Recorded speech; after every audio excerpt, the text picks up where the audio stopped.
Hi hello నమస్తే welcome to signature studios. నేను మీ అనుష.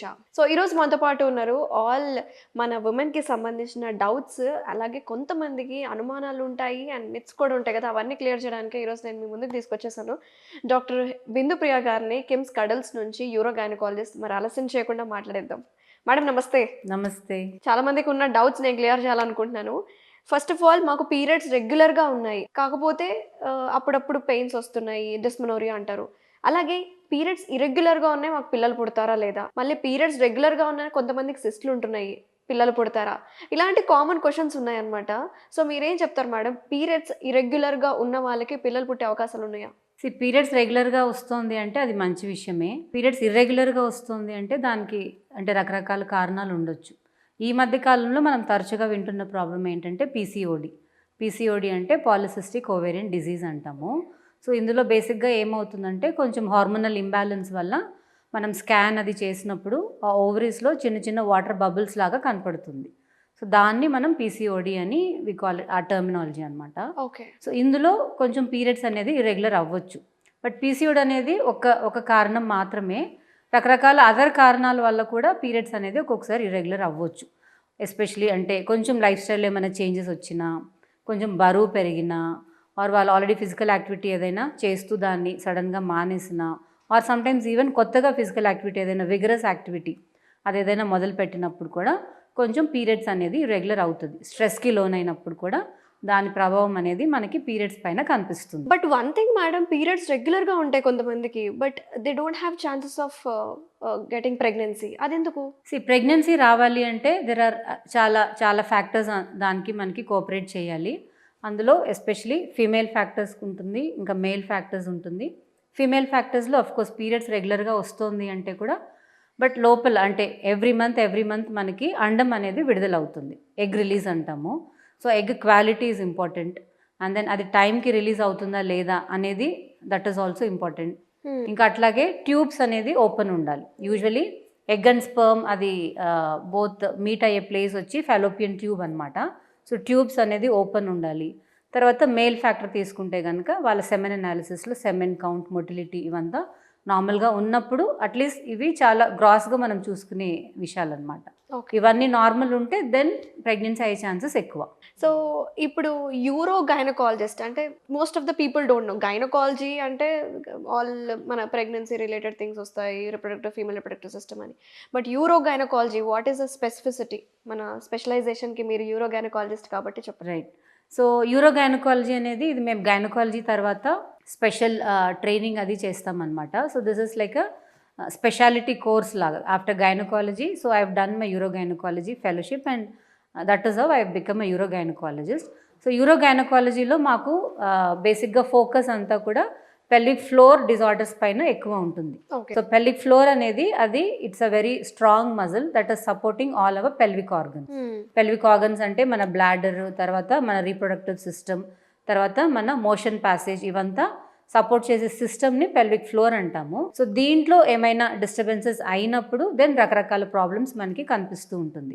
యూజువల్గా ఫీమేల్స్కే పెల్విక్ ఫ్లోర్ ఎక్కువగా ఉంటుంది comparative to men. Right. So మనకి పెల్విక్ ఫ్లోర్ డిజార్డర్స్లో వచ్చే కండిషన్స్ ఏంటి? ఆ డిజార్డర్స్ ఏంటి? ప్రాబ్లమ్స్ ఏంటి? సో అదే ఇప్పుడు పెల్విక్ ఫ్లోర్లో ఏమేమి ఆర్గన్స్ ఉన్నాయో అది మనం అర్థం చేసుకుంటే కనుక దాంట్లో వచ్చే రకాల ప్రాబ్లమ్స్ మనకి తెలుస్తుంది. సో ఒకటి బ్లాడర్ సపోర్ట్ అయి ఉంటుంది, అంటే యూరినరీ సిస్టమ్ బేసిక్లీ. సో ఈ సపోర్ట్ సిస్టమ్ కొంచెం డిస్టర్బ్ అవ్వటం మూలాన యూరిన్ కంట్రోల్లో ఇష్యూస్, దాన్ని ఇన్కాంటినెన్స్ అంటాము. సో ఆ ఇన్కాంటినెన్స్లో కూడా రకరకాల ఇష్యూస్ ఉన్నాయి.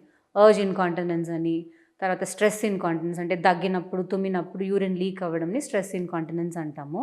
సో ఇలాంటి ఇష్యూస్ ఒక్కొక్కసారి కాంబినేషన్ రెండు, అంటే అర్జెన్సీతో యూరిన్ లీక్ అవ్వడము ప్లస్ ఇట్లా కాఫ్ చేసినప్పుడు దాంతో యూరిన్ లీక్ అవ్వడం. సో రెండు రకాల ప్రాబ్లమ్స్ ఉండొచ్చు. ఓకే. కొంతమందికి రిపీటెడ్గా యూరిన్ ఇన్ఫెక్షన్స్ అవుతూ ఉంటుంది. సో అలాంటి ప్రాబ్లమ్స్.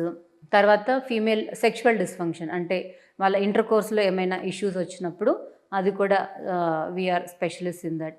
అట్లాగే మోషన్ కంట్రోల్లో కూడా ఏమైనా ప్రాబ్లమ్స్ అంటే ఫీకల్ ఇన్కాంటినెన్స్ అంటాం. యూరిన్ ఎట్లాగో అట్లాగే మోషన్ ఆపుకోవటంలో ఏదైనా ప్రాబ్లమ్స్ ఉన్నప్పుడు దాన్ని ఫీకల్ ఇన్కాంటినెన్స్ అంటాము. ఇంకా కొంతమందికి కింద పెల్విక్ ఫ్లోర్లో పెయిన్ వస్తుంది. సో దాన్ని క్రానిక్ పెల్విక్ పెయిన్ అంటాము. అందులో బ్లాడర్ పెయిన్ అంటే బ్లాడర్ ఇరిటేట్ అవుతున్నందుకు కొంతమందికి బ్లాడర్ పెయిన్ సిమ్టమ్స్ ఉంటాయి. సో అలాంటి కండిషన్స్ ఇవంతా మేము తరచుగా చూసే ప్రాబ్లమ్స్ అనమాట. ఎస్పెషల్లీ హైదరాబాద్‌లో ఉండే హాస్టలర్స్ అమ్మాయిలు పీసీఓడీ ప్రాబ్లమ్ చాలా ఫేస్ చేస్తున్నారు. మైట్ బీ ఫుడ్ వల్ల కావచ్చు, లైఫ్ స్టైల్ వల్ల కావచ్చు. చాలామంది ఎక్కువగా హాస్టల్‌లో ఉండే అమ్మాయిలే ఫేస్ చేస్తున్నారు madam. What do you say? మీ దగ్గరకు వస్తూ ఉంటారా? అవును. ఈ మధ్య మా ప్రాక్టీస్‌లో పీసీఓడీ అనేది చాలా తరచుగా చూస్తున్నాము. సో, అగైన్ దీనికి ఇంపార్టెంట్ రీజన్ ఏంటంటే మన అన్‌హెల్తీ లైఫ్ స్టైల్. సో, ఇప్పుడున్న ఈ కరెంట్ జనరేషన్ ఏంటంటే సెడెంటరీ లైఫ్ స్టైల్ ఎక్కువగా కనిపిస్తుంది. ఈవెన్ స్కూల్స్‌లో కూడా ప్లే గ్రౌండ్స్ అనేది లేదు. సో, స్పోర్ట్స్ యాక్టివిటీస్ తగ్గిపోయింది. సో, అండ్ దెన్ ఎగ్జామ్స్ అన్నప్పుడు మళ్ళీ ఈవెన్ ఏదైనా స్పోర్ట్స్ కానీ ఎక్సర్సైజెస్ ఉన్నా అవన్నీ కూడా కంప్లీట్‌గా స్టాప్ చేసేస్తారు. సో, దానివల్ల ఏమవుతుందంటే ఫిజికల్ యాక్టివిటీ అనేది బాగా తక్కువైపోయింది. సో దాని మూలాన ఒబెసిటీ అంటే వెయిట్ ఇంక్రీజ్ అవ్వడం అనేది వీఆర్ సీయింగ్ అనమాట. సో దానివల్ల ఇవంతా చాలా strong risk factors for PCOD. So ఇవంతా ఉన్నది ప్లస్ కొంతవరకు జెనెటిక్ రీజన్స్ కూడా ఉంటుంది. వాళ్ళ ఫ్యామిలీ హిస్టరీ కానీ అదేదైనా ఉన్నప్పుడు కూడా వాళ్ళకి ఆ పీసీఓడి అనేది ఆ టెండెన్సీ ఉంటుంది. సో ఈ రకరకాల కారణాల వల్ల ఈ మధ్య కాలంలో పీసీఓడి అనేది ఇన్సిడెన్స్ అనేది చాలా విపరీతంగా పెరిగింది. సో దీన్ని కంట్రోల్ చేసుకోవాలి అంటే మనం ఏదైతే రిస్క్ ఫ్యాక్టర్స్ అనుకున్నామో దాన్నంతా మనం కంట్రోల్ చేయాలి. సో రిస్క్ ఫ్యాక్టర్స్ గురించి ఖచ్చితంగా మాట్లాడాల్సిందే. రిస్క్ ఫ్యాక్టర్స్ ఏంటి? సో ఒకటి ఒబెసిటీ. ఒబెసిటీ అంటే వెయిట్ ఎక్కువ ఉండడాన్ని ఒబెసిటీ అంటాము. అది that is one of the most important risk factor అనమాట. తర్వాత సెడెంటరీ లైఫ్ స్టైల్ అంటే వాళ్ళ ఫిజికల్ యాక్టివిటీ అనేది చాలా తక్కువగా ఉన్నప్పుడు. తర్వాత స్లీప్ సరిగా లేదు. ఎస్పెషల్లీ ఇప్పుడు ఏంటంటే ఐటీ సెక్టర్లో నైట్ షిఫ్ట్స్ అనేది ఎక్కువగా వాళ్ళు చేయవలసి వస్తుంది ఆ టైం డిఫరెన్స్ వలన. సో దానివల్ల కూడా నైట్ షిఫ్ట్స్లో ఉన్నప్పుడు కూడా దెన్ ఆటోమేటిక్గా హార్మోన్స్ అనేది ఇంబ్యాలెన్స్ అవుతుంది. దానివల్ల పీసీఓడి అనేది కనిపిస్తుంది. ఓకే. ఇంకొకటి ఏంటంటే స్ట్రెస్ ఎక్కువగా, స్ట్రెస్ అంటే రకరకాల స్ట్రెస్ కావచ్చు.